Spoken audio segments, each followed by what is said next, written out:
amigos, bem-vindos ao Gente que Fala, sempre ao vivo pela Rádio Trianon, AM 740 São Paulo, Rádio Universal, AM 810 Santos. Estamos transmitindo direto do estúdio da Rádio Trianon através da nossa fanpage Facebook/programa Gente que Fala. Estamos também na AltV, www.altv.com.br. Estamos na TV Guarulhos, canal 20 UHF, canal 3 da NET em Guarulhos, ambas 11h30 da noite. Acesse nosso blog, conheça nossos colunistas e colaboradores. Hoje, dia muito especial, alguém que ajuda a cuidar da cidade. Médico Milton Flávio. Prazer tê-lo aqui, Milton. Zancopé, o prazer é meu voltar aqui agora numa nova atividade e podendo falar sobre outros assuntos que interessam a nossa cidade e a região metropolitana, porque é difícil hoje aqui na região metropolitana alguém que não use, né, das várias cidades. Tem gente que mora numa cidade, estuda na outra, faz trabalha consulta na outra, trabalha na outra, portanto, é possível que, mesmo não morando na cidade de São Paulo, muitos dos nossos ouvintes usem a cidade de São Paulo quase que diariamente. Eu disse que você é um daqueles encarregados de cuidar da cidade de São Paulo, porque atualmente você é secretário especial de Relações Governamentais da cidade de São Paulo, administração Dória. O que é um secretário de Relações Governamentais? Então, Zancopé, o secretário de Relações Governamentais tem como primeira função estabelecer uma relação sinérgica, né, entre o prefeito e a Câmara Municipal, os nossos vereadores, partidos, lideranças, de tal forma que você possa trabalhar em consonância, aprovando projetos que o prefeito possa encaminhar e que tenham interesse para a cidade de São Paulo, né? Agilizar a aprovação de projetos que possam interessar, ou que possam melhorar a vida da cidade. E, por outro lado, também com os vereadores, analisar projetos que tenham iniciativa parlamentar e que possam contribuir para que essas medidas que o prefeito vem adotando possam ser ainda mais aprimoradas.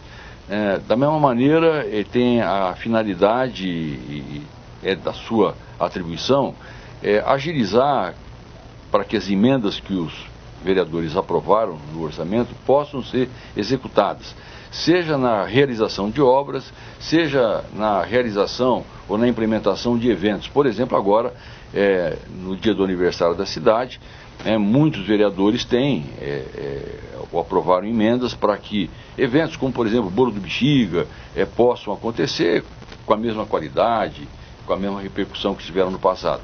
E é nossa função fazer isso. E também uma relação com a sociedade organizada, sindicatos, associações, né, de tal maneira que eu até no primeiro dia que cheguei na prefeitura, os guardas não me conheciam e perguntaram: o senhor é da Casa Nova? Eu falei: sou. E eu não sabia exatamente ainda, não tinha gravado o nome da minha secretaria, porque eu fui convidado nos últimos dias. E aí ele perguntou: o senhor vai ser o quê? Ele disse: olha, eu estou no lugar do Zé Américo. Aí o guarda municipal fez uma cara assim, né? Disse assim: olha, eu falei: por que essa cara, né? O senhor vai trabalhar muito. Por quê? Porque todas as demandas que chegam aqui são ou foram encaminhadas ou eram encaminhadas para a sala do Zé Américo. Por quê? Porque é quem faz essa relação do governo também com a sociedade. É claro que, nesse momento, por ser uma secretaria especial, eu estou trabalhando numa sinergia muito grande com o secretário de governo, Júlio Semeghini, que é um grande amigo, foi presidente do partido antes que eu fosse presidente do partido, então nós temos uma história comum. E, diferentemente do que aconteceu em governos anteriores, pretendemos fazer uma gestão compartilhada. Por que é especial? É especial porque no passado ela era uma secretaria. Como ela agora ela está acoplada com a secretaria de governo, ela perde alguns benefícios, ela é um pouco mais enxuta, mas acho que ela fica do tamanho que ela precisa ser. Você usou um termo aí nessa intermediação entre prefeito e vereadores, obras.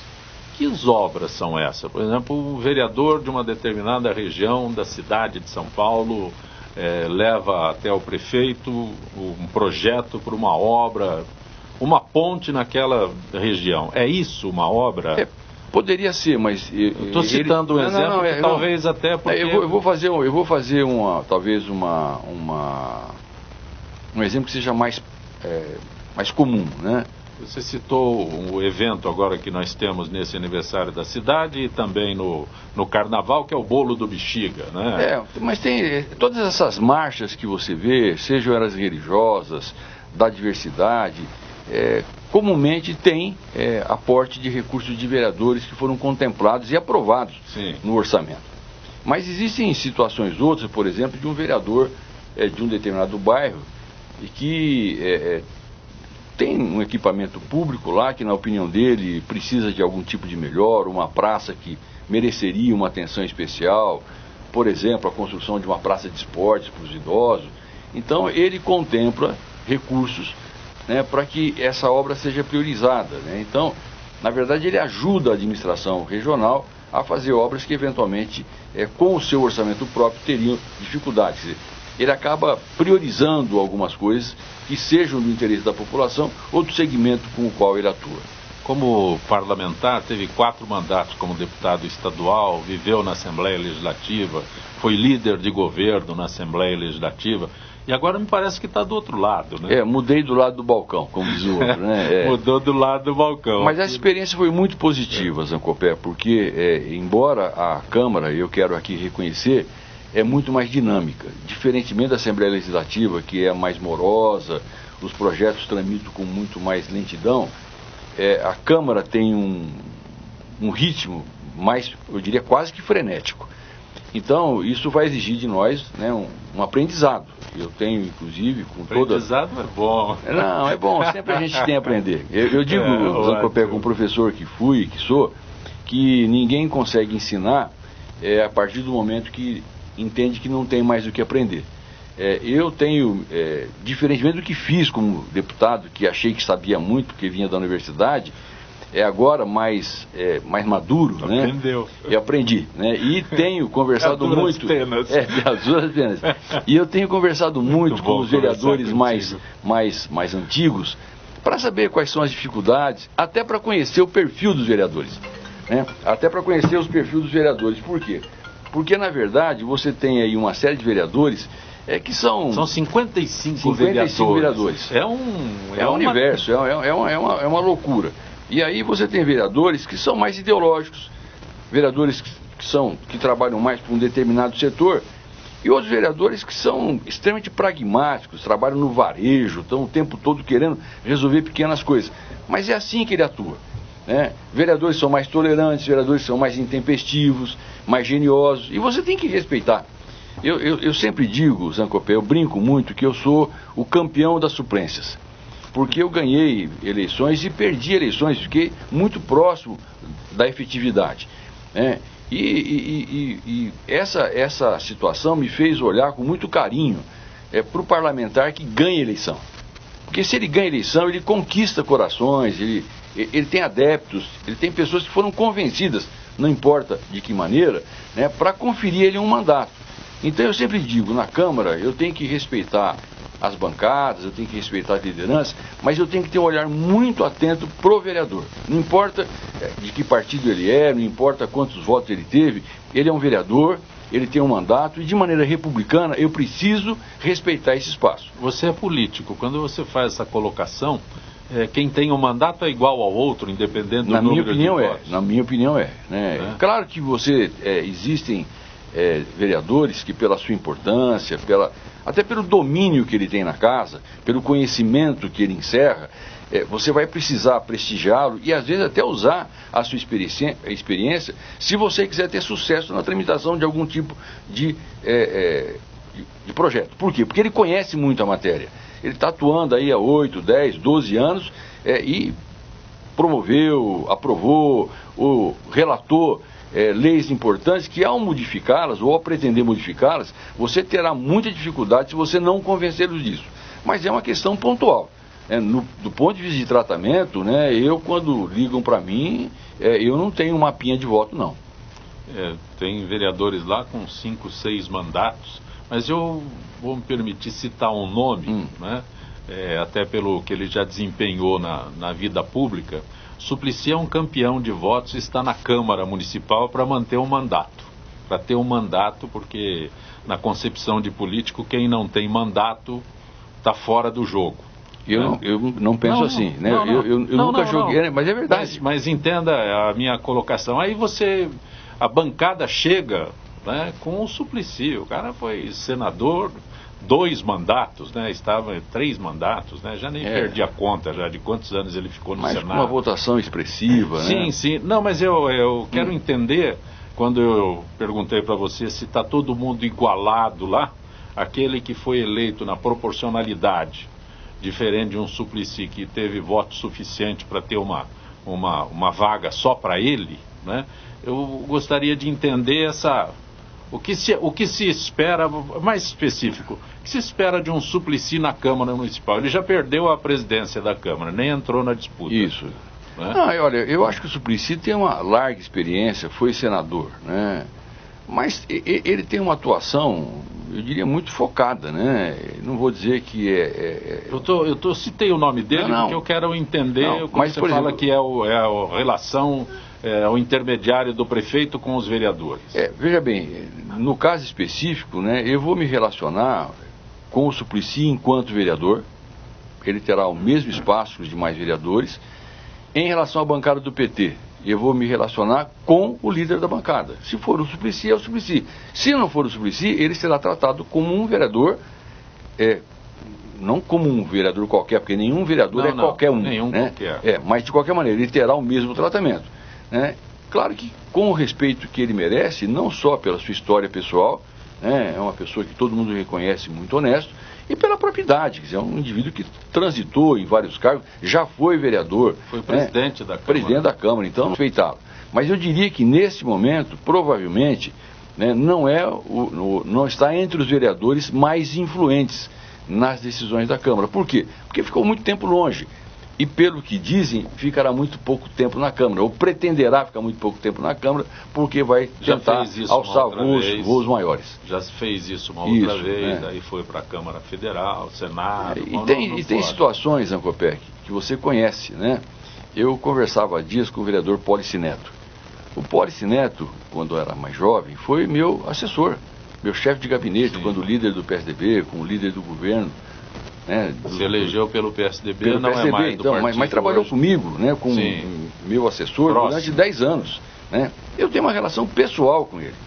Eu tenho lá companheiros como Conte Lopes, né, que foram deputados. Né, claro que essa relação é uma relação de confiança próxima e que me permite, em alguns momentos, inclusive usá-los como referência de amigo, né, para entender algumas circunstâncias, algumas situações que são novas. Mas tirando essa questão que é muito pessoal, Edir Salles trabalhou comigo e outros trabalharam conosco lá. Né? Outros são profissionais como você, são médicos. Né? É mais fácil conversar com eles sobre questões que a cidade enfrenta na área da saúde.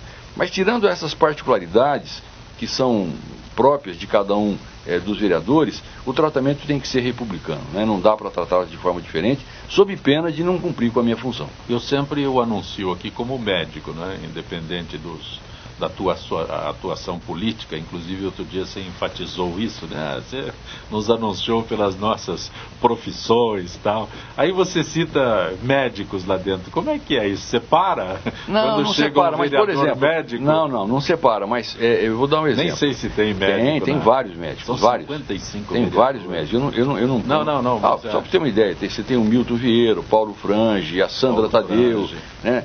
De cabeça que eu estou me lembrando são desses 3 e outros que atuam na área da saúde. Mas, por exemplo, quando eu cheguei na secretaria, a primeira coisa que os funcionários perguntam é: doutor, como é que eu vou chamar o senhor? Né? Eu digo: olha, você pode chamar do que você quiser. Pode me chamar de Milton Flávio, né? Pode me chamar de secretário, pode me chamar de senhor, ou pode me chamar de doutor. Se você me pedir opinião, eu prefiro se chamar de doutor, porque doutor eu sou. Não só porque sou médico, mas porque sou doutor. Também. Sou professor e tenho doutoramento. E a vida inteira eu sou doutor. Eu estou secretário como estive deputado. Então, se você me chamar de doutor, você nunca vai errar. né? Mas fica a critério seu. Então, agora, não dá para perder, né? Essa é a minha primeira vocação e acho até, Zancopé, que parte da minha capacidade de dialogar, de entender as pessoas, decorre dessa minha atividade, porque o médico, né, ele não é só o médico do corpo, é um médico de alma também, né? Você é obrigado a entender o paciente, conversar com ele, às vezes incorporar ou compartilhar os seus problemas. Então você passa a entender um pouco a alma humana. E o vereador, o político, é um ser humano como outro qualquer, e tem alma, né? Tem alma, tem vontade, tem desejo e tem dificuldades. Quando você consegue interpretar um pouco, entender a dificuldade do vereador, né, para sobreviver com o seu mandato, porque todo mundo imagina que tudo é igual, não é igual não. Você pega num determinado partido, às vezes por conta das castas, dos grupos, tem vereadores que mesmo num partido que é governo, eu tenho conversado com vereadores do PT, por exemplo, disseram, olha, na gestão passada eu tive muito pouco. Por quê? Porque eu não estava próximo do prefeito, tinha distância, não tinha intimidade, não o conhecia mais proximamente. Então, nesse momento, embora ele seja de um partido de oposição, ele espera de nós pelo menos um tratamento igual. E eu corro risco de dizer que alguns terão um tratamento inclusive melhor, né? Por quê? Porque não serão diferenciados. Você citou, você é PSDB, o João Dória é PSDB. O Milton Leite, eleito presidente da Câmara, não é do partido do prefeito. Qual é o Mário Covas acabou sendo derrotado nessa disputa da presidência da Câmara Municipal, ele que era o candidato do partido, não me interessa, não me importa, não é esse o tema, né? Mas ele foi superado, o Milton Leite é o novo presidente da Câmara Municipal nessa legislatura que se inicia. Qual é a visão do secretário especial da Prefeitura de São Paulo em ter alguém que não seja do partido do governo? Olha, nós já vivemos situações assemelhadas, mas você tocou num assunto muito importante e você viveu a situação comigo na Assembleia. Em 95, quando eu assumi a minha primeira legislatura, o Mário Covas tinha um entendimento pessoal, reflexo da sua vivência na Câmara Federal e no Senado, de que a bancada que elegia o maior número de deputados tinha por direito a presidência da Casa. E naquela ocasião, o PMDB tinha elegido a maior bancada e tinha indicado o Pascoal Tomeu para ser o candidato. A nossa bancada, que não era majoritária, decidiu disputar a eleição. E com o tríplice candidato, nós conseguimos, numa parceria inédita com o PT, ganhar a mesa. Só que isso foi uma batalha, não foi uma batalha que se resolveu em um dia. E em várias reuniões que nós tivemos com o governador Mário Covas, ele reiterou a sua crença. Mas respeitou que a bancada não acreditava. E a gente disse, olha, governador, o senhor pensa assim, mas aqui em São Paulo a Casa pensa de forma diferente e nós não vamos respeitar. Ele havia até liberado, né? Aí o Trípoli falou, não. Ao contrário, ele defendeu junto à bancada que nós respeitássemos essa crença. Mas entendeu, olha, tá bom, ele defendeu, mas não impôs. Não impôs, mas não impôs. O termo é exato, mas não impôs. Né? Aliás, o Mário nunca impunha ao legislador, sempre respeitou o espaço de cada um de nós. Mas, veja bem, ele não impôs. E nós elegemos o Trípoli. Agora aconteceu a mesma coisa no sentido inverso. Né? O Mário Covas, lastreado no entendimento... Covas Neto. Lastreado no entendimento que eu diria que é padrão no parlamento brasileiro, em vários níveis, entendeu que ele, como membro da bancada e vereador mais votado do partido, poderia ou deveria ser prestigiado e disputar a eleição da presidência. Eu não vou mais longe, né? Na disputa, e ele participou, a bancada do PSDB votou com Milton Leite. Então eu acho que aí nós vamos discriminar, né? Eu acho que faltou não habilidade, né?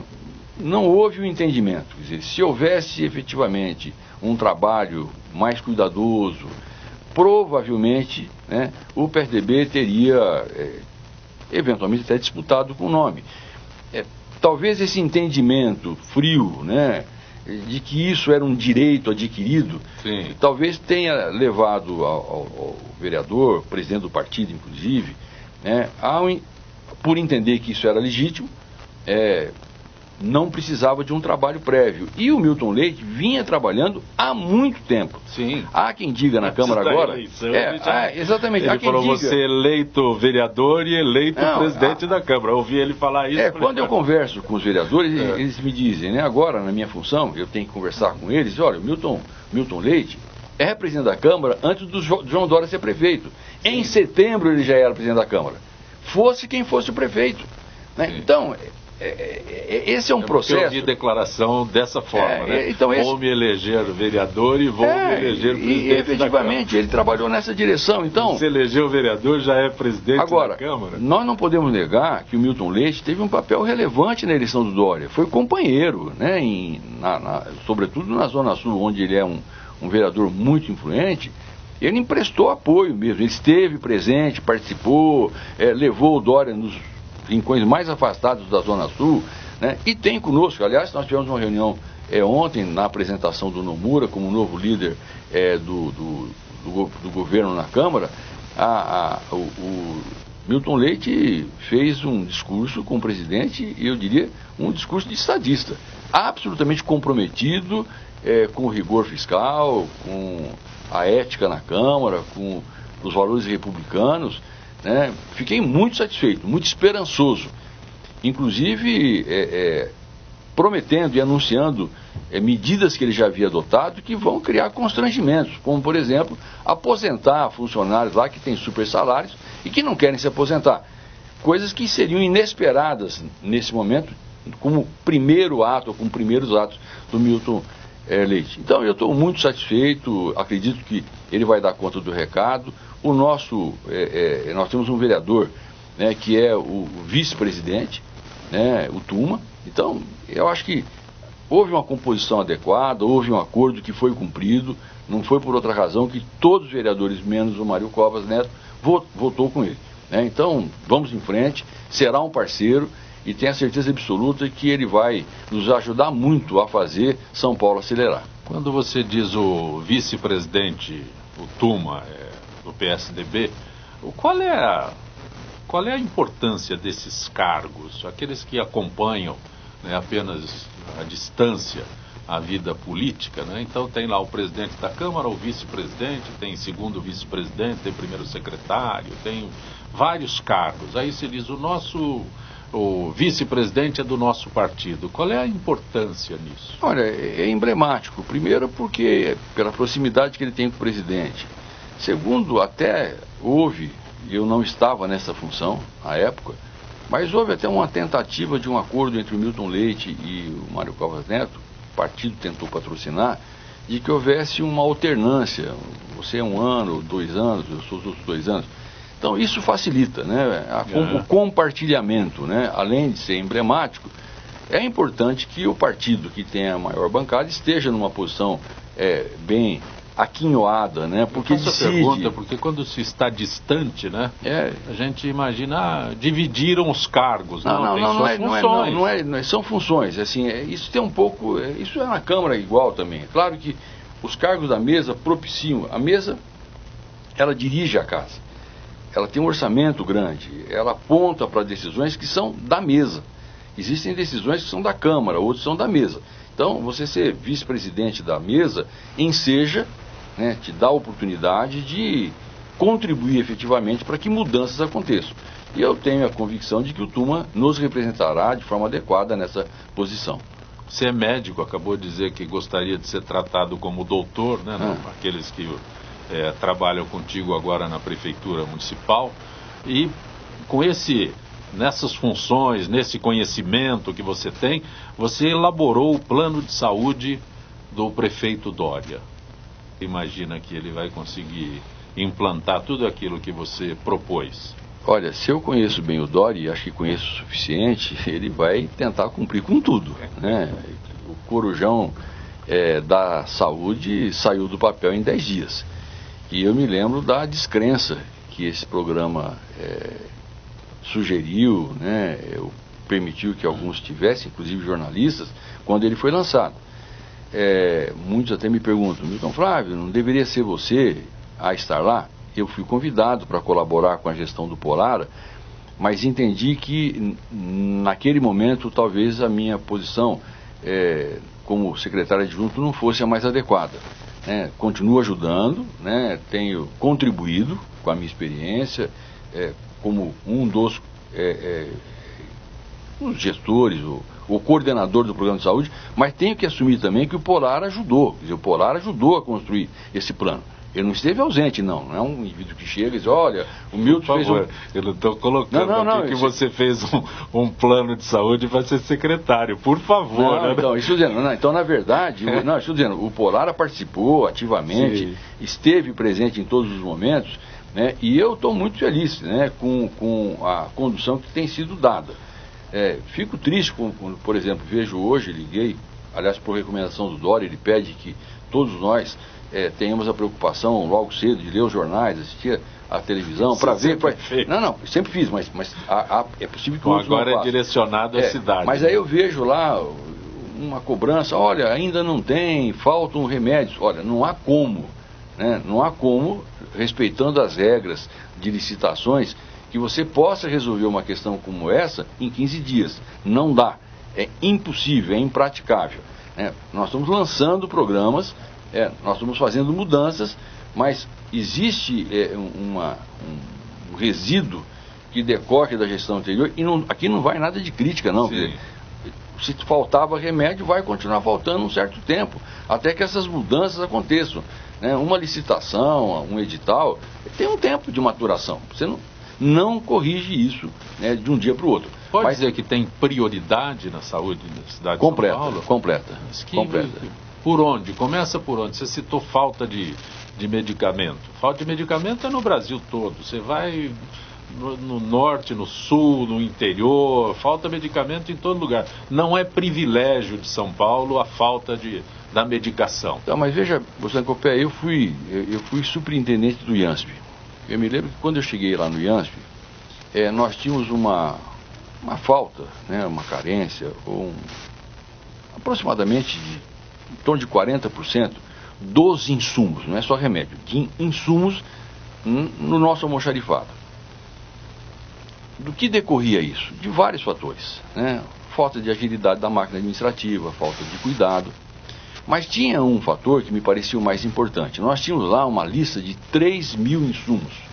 Então você tinha, para a mesma cirurgia, dependendo do grupo que ia operar, ele usava materiais diferentes. É muito complicado você trabalhar no hospital público atendendo a demanda e a vontade de cada profissional que trabalha nesse hospital. Nós criamos uma comissão e reduzimos de 3.600 insumos para pouco mais de 1.500. Ora, isso facilitou muito, quer dizer, não tem mais a história de, na gastro, todo mundo faz cirurgia bariátrica, cada um usa uma pinça diferente. Não. Vocês vão sentar juntos, vão escolher quais são os materiais e vão trabalhar com um material só. Não dá para cada cardiologista ou para cada cirurgião cardíaco trabalhar com um stent diferente porque ele entende que aquele stent é melhor. Via de regra há uma certa relação uma complicada, mas uma certa preferência complicada. Difícil de explicar. Bom, nós conseguimos fazer isso. Eu me lembro, não vou dizer especialidade, um determinado companheiro, amigo, profissional competentíssimo, que resolveu peitar o superintendente e não mandou a sua lista. Chegou no determinado momento, um dia ele me procurou e falou, doutor, as minhas cirurgias estão sendo suspensas. O que está acontecendo? Eu falei, nada, você não mandou a lista até agora dos seus insumos e eu mandei não comprar. Veja bem, não é que cirurgia para emergência tinha, mas sim, você não vai dizer para mim qual prótese você vai usar? Se você não disser, se você não padronizar, você não vai operar mais aqui. E ele padronizou. Com isso, quando eu saí do IANSP, nós tínhamos uma falta, nós criamos lá 3 itens, 3 listas, a B e a C. O que é a A? A é aquele produto que é essencial e que não tem substituto. B é um produto que é essencial, mas que você pode trocar, tipo fio 4 zeros por fio 5 zeros. E o C é um material que não é emergencial, é usado ocasionalmente e que você pode, numa necessidade, usar outros materiais. nós tínhamos menos de 3% de falta, né, de ausência na prateleira. Nenhum do nível A e nenhum do nível B. O recurso era o mesmo, eu trabalhava com um percentual do salário do funcionário. Então, o meu orçamento era o mesmo. O que mudou? A administração. É possível isso na cidade de Com São Paulo? certeza, com certeza. Não tem dúvida nenhuma disso, né? O Dória, na última reunião de secretariado, disse, olha, por exemplo, aluguéis, 30% menos. Quem não quiser, denuncia o contrato. Isso pode ser feito. É só você ver a quantidade de imóveis que estão aí disponíveis. Você tem prédios públicos do Estado ou do município subutilizados e o município e o Estado alugando prédios para secretarias. Não tem sentido nisso. O Dória teve numa subprefeitura na periferia de São Paulo que pagava R$90 mil de aluguel por mês. Opa! E deve ter um prédio próprio do lado. Não, mas não se justifica, mesmo que não tenha. Não justifica. Né? Que isso, gente, né? E outras situações absurdas, que eu não pretendo citar, porque pode ensejar... Não há necessidade, mas no caso de um aluguel desse, corta... Diz para o proprietário, ó, no mínimo, porque existe uma regra. Né? Por exemplo, eu conversando nessa reunião que nós tivemos, do anúncio do Aurélio como líder do governo, o vereador Pólice Neto disse, olha, há uma regra de que nenhum aluguel deve ultrapassar 2% do valor do próprio imóvel. Talvez reduzindo em 30%, você tenha ainda aluguéis que ultrapassam esse padrão, que é um padrão mundial. É assim que você negocia. Então o Dória disse, não, mas eu não estou dizendo que é no mínimo 30%. Olha, se você não quiser negociar, denuncia, você vai com o teu prédio vazio durante um ano. Você quer isso? Então eu não tenho dúvida nenhuma que ele terá sucesso em 80% ou 90% das negociações. Porque eu tenho casa de aluguel, eu tive que renegociar, todo mundo está renegociando para baixo. Mas por que no Estado, por que no município você não renegocia? Então, o que o Dória está empreendendo nesse momento, Zancopé, são valores, são princípios, e é uma agilidade que você tem na iniciativa privada. E a população tem gostado disso, viu? Embora alguns jornais, alguns jornalistas critiquem o apelo midiático de algumas das suas atitudes, e aqui com todo respeito à religiosidade do povo brasileiro, eu tenho dito e disse isso no meu Face, que a primeira iniciativa midiática de sucesso que eu conheço foi a cerimônia lava-pés do Cristo. Ele podia ter lavado a mão, lavado a cabeça, lavado o rosto. Por que ele lavou o pé? Porque ele queria exemplificar. Então, o que o Dória tem feito nesse momento é procurar, além de executar tarefas que não eram comuns aos administradores de antigamente, né, educar a população, mostrando que essa é uma atitude que pode e deve ser adotada por todos. Por exemplo, ele mesmo falou, olha, no primeiro mutirão da periferia que nós fizemos para refazer calçadas, não houve uma participação muito expressiva da população. Ela está olhando de maneira meio ressabiada, eles foram muito mais para tirar fotografia com o prefeito, que ainda é um astro, né, do que para botar a mão na massa. Mas daqui a algum tempo, ele vai olhar, o filho dele vai cobrar ele, pai, você não vai lá também? Pô, o prefeito foi, né, o subprefeito foi, o prefeito regional foi, né, o doutor foi, quer dizer, né, o cara presidente do Rotary foi. Daqui a pouco ele também vai. É assim que acontece nos outros países. Nós temos 3 semanas de Dória na prefeitura. Ele está acelerado? Muito acelerado. E acelerando a todos nós. Eu quero aqui afirmar para a população. Todos nós estamos trabalhando, Zancopé, mais de 12 horas por dia. É difícil você ver. Olha, eu não saio pela porta da frente da prefeitura, tirando o primeiro dia, eu nunca mais consegui sair. Ela fecha às 8 horas da noite. Né? Eu tenho que sair pela garagem. Por quê? Porque às 8 horas fecha e nós estamos lá. E eu estou aqui dando testemunha. Eu saio de lá, o Júlio Semeghini continua lá. Porque tem uma função que está sendo mais exigida nesse momento, né? E ele continua lá. Então, são muitos secretários que estão trabalhando 14, 16, 18 horas. E o prefeito também. Milton Flávio, pode parecer que não haja nenhuma relação, mas e Pernilongo na cidade de São Paulo? Olha, você é capaz... O Dória não, isso foi objeto da conversa mesmo. Ele não tem Pernilongo. Não, mas pra você ter uma ideia, você sabe. Uma vez o Antônio Hermílio veio aqui no estúdio onde nós estamos, dormi mal à noite matando pernilongo. Aí fiquei imaginando Antônio Hermínio dando tapa aquele tamanhão, né? Pernilongo. Quer dizer, esse problema não é novo. Não. Isso que eu estou falando, citando, é de 2 décadas, pelo menos. E não há nada mais irritante que aquele barulhinho no ouvido. Não há quem durma com aquilo, né? Todo mundo não levanta. Mudou. O que eu estou colocando é que não mudou. Não mudou, mas pode mudar, né? Quantitativamente. Não sei se você sabe, mas isso foi dito pelo Dória na reunião de segunda-feira, ou na reunião de sábado, não me lembro mais. Né? São tantas assim? Todas. Nós tivemos reunião no sábado de secretariado, sábado às 8h30 da manhã, porque às 7 ele estava na 23 de maio. Ontem, 9 horas, nós estávamos com os vereadores lá. E quero dizer que aquela brincadeira que ele fez lá, que é brincadeira, mas é de verdade, de que secretário que se atrasar paga multa, fez com que até agora ninguém, aliás, apenas um secretário pagou multa. Pagou mesmo? Pagou, opa, isso será descontado. Paga a multa? Será descontado do salário, a obrigação é da Patrícia Bezerra ir lá cobrar. E vai para a entidade que foi escolhida pelo prefeito para depositar o seu salário líquido. Ele não pode multar, mas é uma contribuição. Não, é uma contribuição, é um acordo, né? Veja bem, quem foi... Porque essas coisas têm que ser bem esclarecidas. Não é multa, não. É uma brincadeira entre nós, né? É uma caixinha. É uma caixinha, né? Olha, veja bem, o prefeito está doando o seu salário. Sim. Então, parece que nesse mês o salário dele líquido vai para a CD. Então, nesse mês, todos os atrasos de secretário vão originar ou vão criar uma renda adicional que corresponde a R$200 por cada 15 minutos de atraso após os primeiros 15 minutos. Por exemplo, a reunião foi marcada para 7h30. Até 7h45, todos estão isentos, por conta dos atrasos que a cidade sempre pode ensejar. 7h45, mais 1 segundo, o secretário vai contribuir a cada 15 minutos com R$200.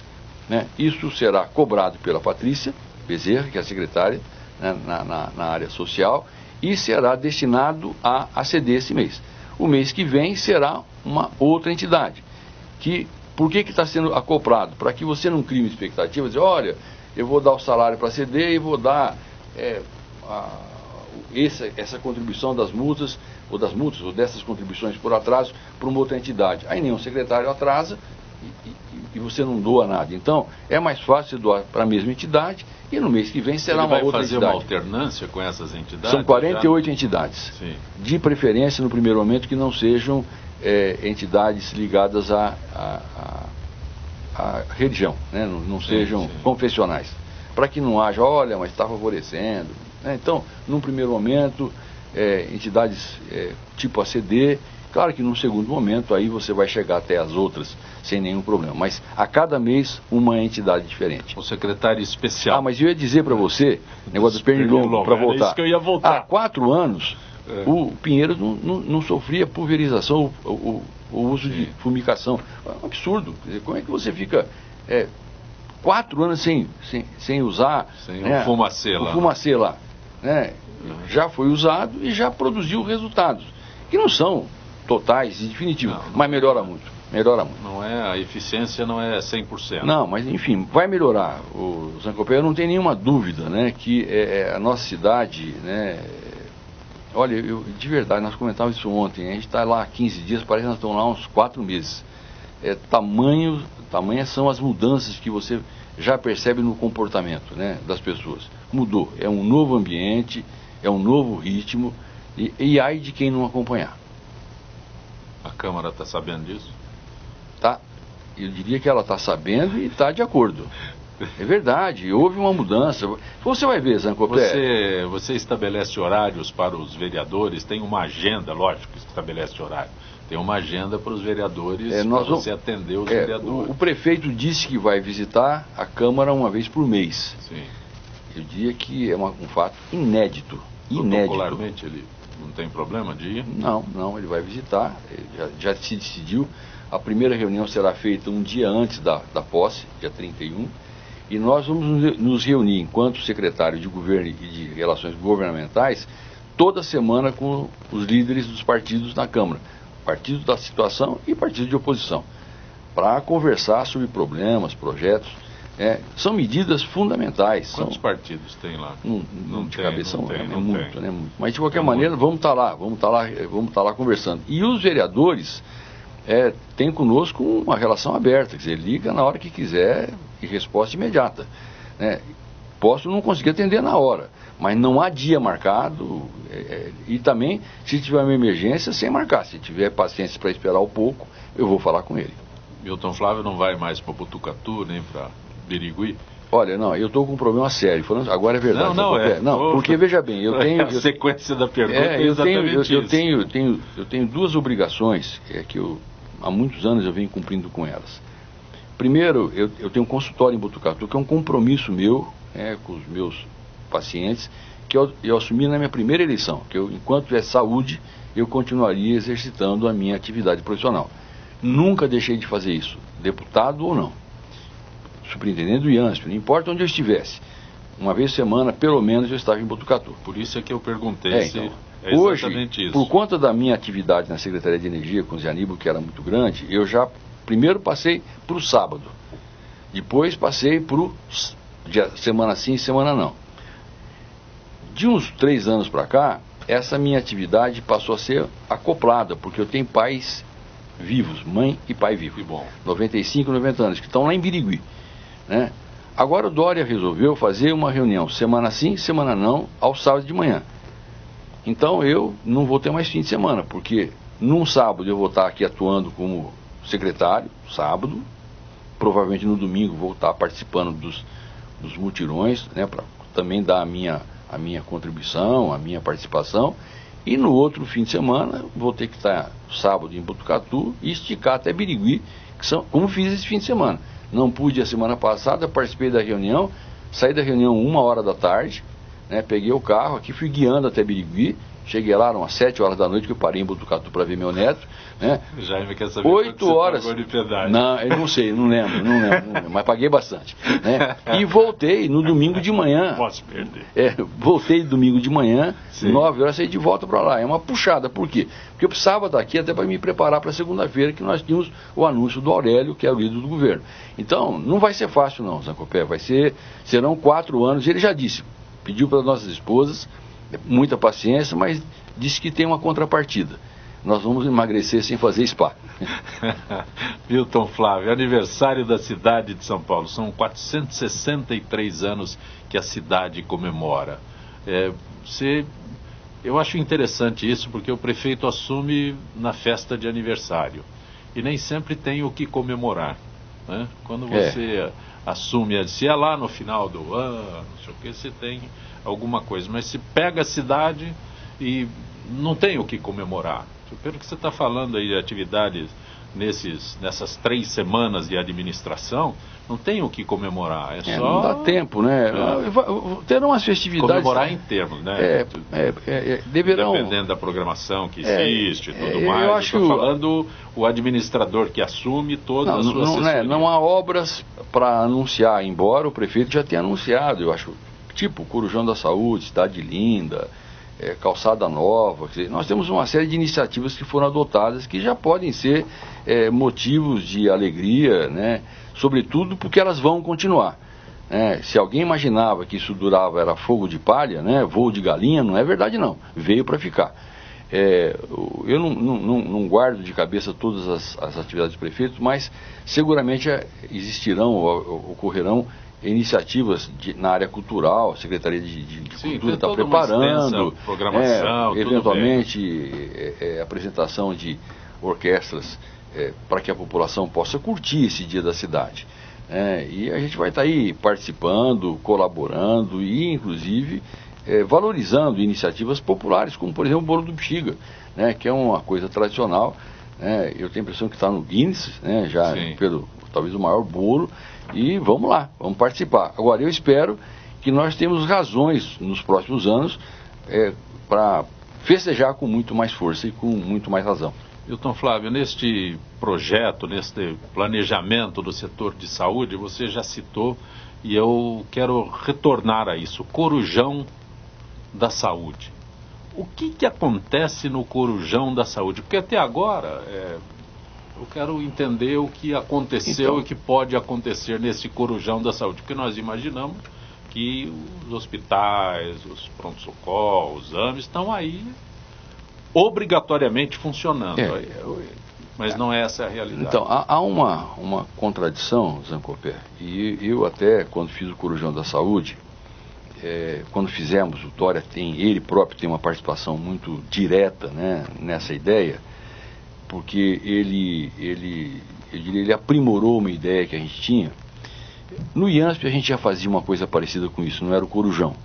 Mas no IANSP, quando eu era superintendente, e mesmo antes de mim, eu só intensifiquei esse procedimento, a gente trabalhava em 180 cidades, comprando serviços de hospitais públicos ou, mais prioritariamente, filantrópicos, que tinham ociosidade. Com isso eu ajudava a sobrevivência das Santas Casas, dos filantrópicos, né, e garantia ao nosso servidor público um atendimento na região onde ele morava. Então eu tinha essa experiência vivida e de sucesso.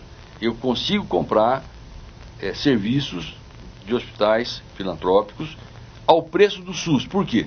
Porque se eu tenho um equipamento que pode fazer 100 exames por dia e ele faz 50, eu estou perdendo dinheiro, porque mesmo que eu faça os outros 50 pelo SUS, esses 50 do SUS mantém o aparelho e o outro passa a ser lucratividade. Quer dizer, a ociosidade para a equipe que trabalha e para o equipamento é desinvestimento.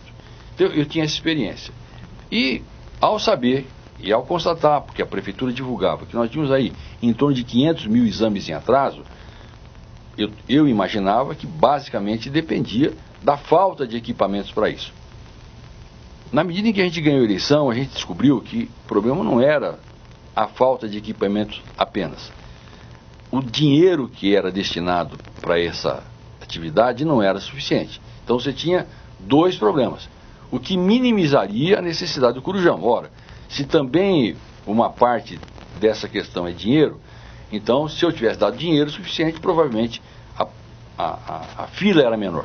Seja como for, nós estabelecemos um programa, uma proposta, de usando esses serviços ociosos, você recuperar e acabar com a fila num prazo muito curto. A gente queria em 6 meses, como meta, zerar a fila. O prefeito agora está puxando para 3 meses e eu acho que dá para fazer. Por quê? Porque a gente descobriu que um pouco também era investimento. Mas existe uma outra coisa, Zancopé, que eu acho que a população precisa entender isso. Nós conversamos com prestadores de serviço. Me lembro que eu conversei com o Roberto, que é o indivíduo que coordena o programa Hora Certa, que começou na prefeitura do Haddad. Roberto, me conta uma coisa. Quando você pega os teus exames que foram solicitados, há uma semelhança na positividade dos exames quando eles são pedidos no posto de saúde, quando eles são pedidos por um especialista, foi absoluta. Quando um médico do posto de saúde pede exame, o não especialista, 80% dos exames vêm normais. Quando o especialista pede, 80% dos exames vêm com um diagnóstico de uma patologia. Portanto, o exame foi necessário e importante para um diagnóstico. Ora, vem com alterações que indicam o exame era justificado. Sim. Então, só estou dando esse exemplo, é o seguinte: se você conseguir mudar essa dinâmica e transferir a responsabilidade do pedido do exame para alguém que tem capacidade de avaliar a indicação de exame, você ganha em efetividade e economiza em custo. Eu só estou dando exemplo para você para dizer o seguinte: nós vamos zerar a fila em 3 meses.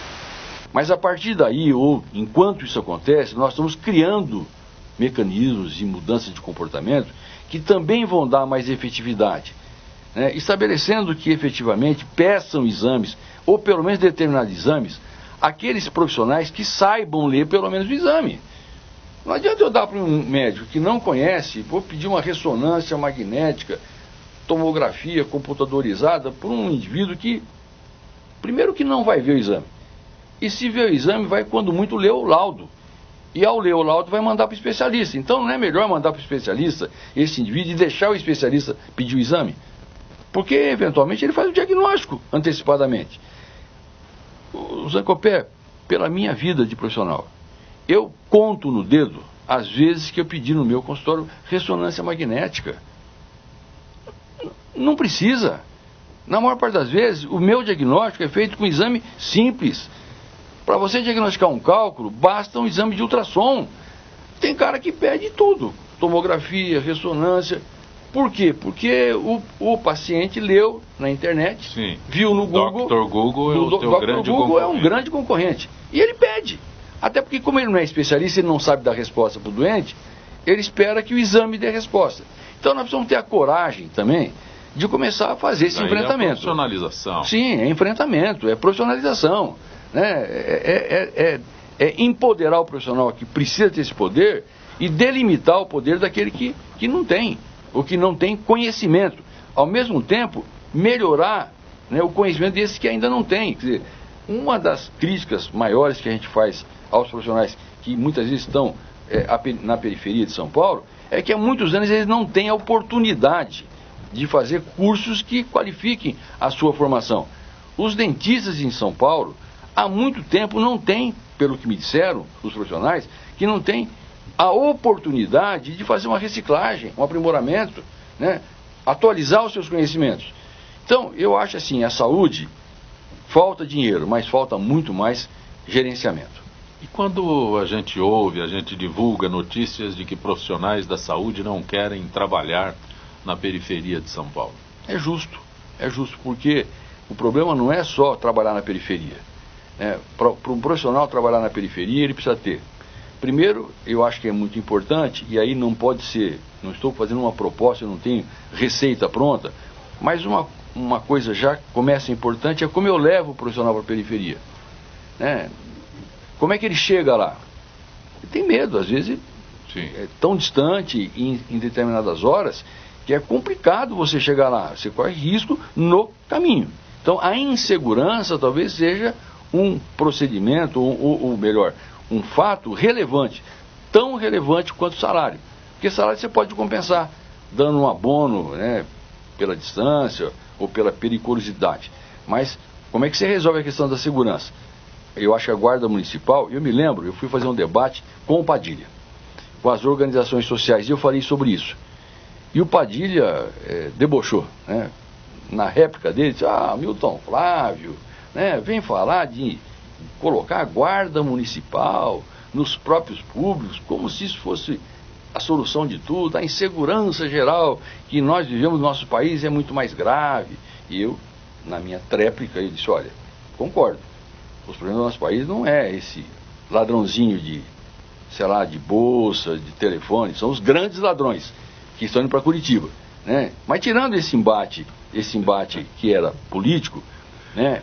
E o que é surpreendente, ou que para mim foi muito valioso, quando as organizações sociais entregaram as suas reivindicações, né, anunciaram ao final do nosso debate, a colocação do guarda municipal era uma das reivindicações principais, estava entre as 10 medidas, portanto, eu estava certo, na opinião das organizações sociais. Então eu acho, você precisa melhorar a segurança, você precisa dar equipamentos suficientes.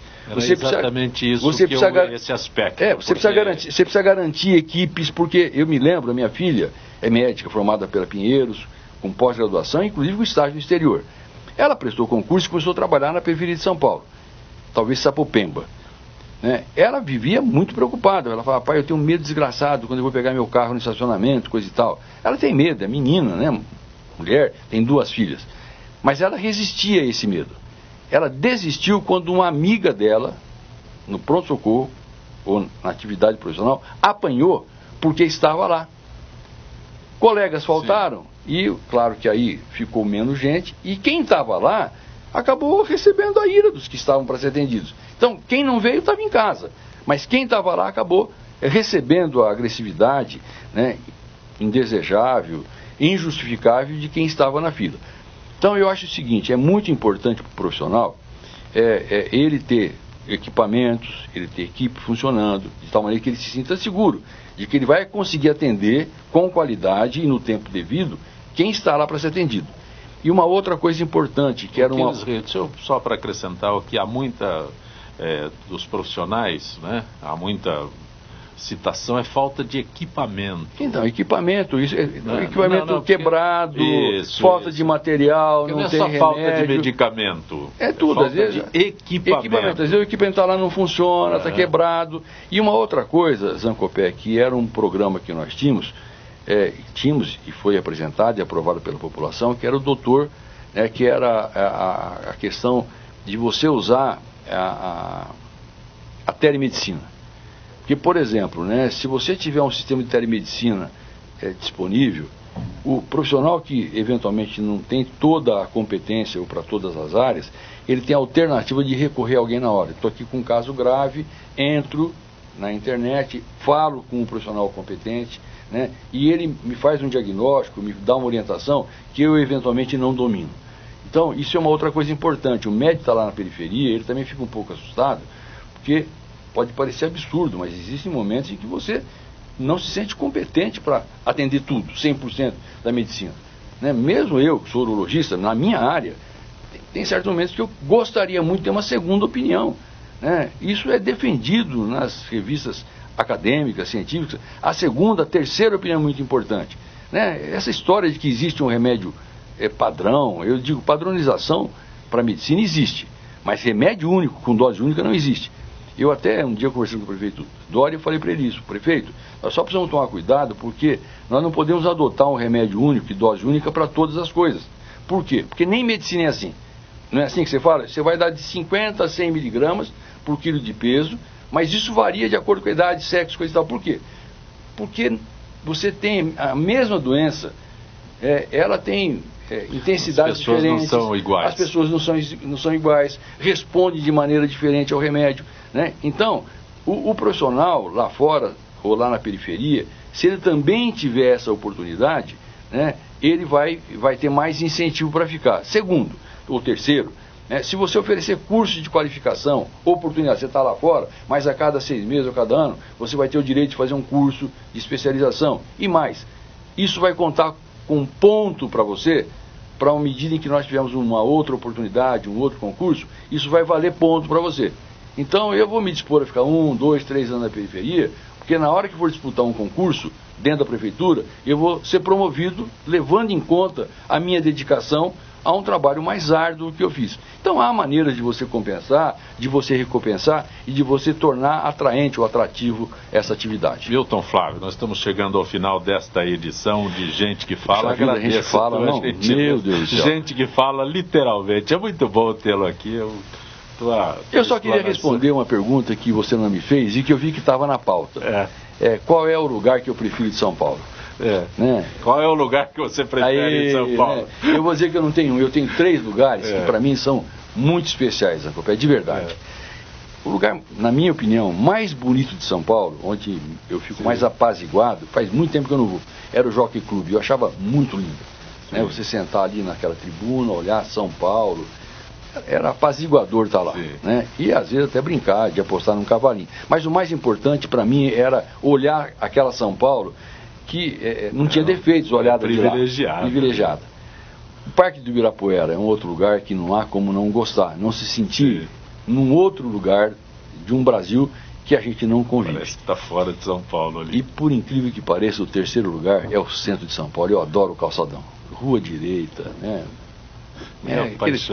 aquele é apaixonante, Eu espero que o prefeito João Dória consiga melhorar um pouco o piso, porque é tudo que você visita no mundo lá fora, Você também, quando você visita Londres, Paris, Madrid, Lisboa, você quer conhecer o centro daqueles países ou daquelas capitais, porque aquilo preserva a história, o comportamento, E eu adoro, se eu pudesse dizer, uma das coisas que eu me sinto gratificado de estar agora com o prefeito é de poder todo dia caminhar nas ruas centrais da cidade de São Paulo. Um abraço, Milton. Um abraço, obrigado. Feliz aniversário para São Paulo. E Dória, acelera!